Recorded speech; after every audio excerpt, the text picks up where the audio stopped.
మిగతా చాలామంది అడుగుతూ ఉన్నారు, చాలామంది అడిగారు ఏ రాజకీయ పార్టీలో మీరు చేరతారోనని.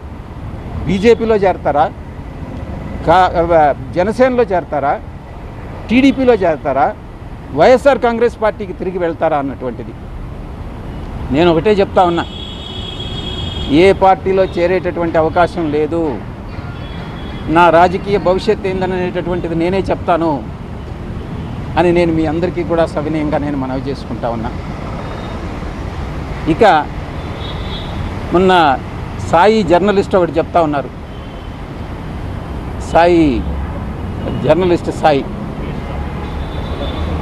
నేనేదో సపరేట్ పార్టీ పెట్టి దానికి చంద్రబాబు మద్దతు తీసుకొని నాయుడు గారి దగ్గర నుంచి నేను ఆర్థిక సహాయం పొంది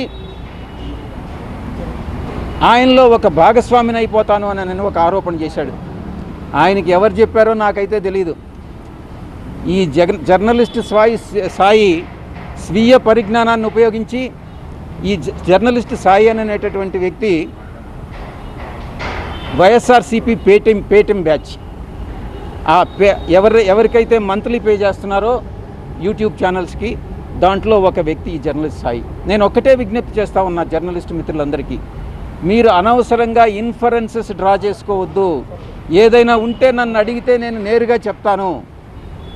చాలామంది మీడియా మిత్రులందరికీ నా ఫోన్ నెంబర్ వాళ్ళ దగ్గర ఉంది, నేను తప్పకుండా చెప్తాను అన్నటువంటి విషయాన్ని నేను మీ అందరికీ కూడా నేను తెలియజేసుకుంటా ఉన్నా.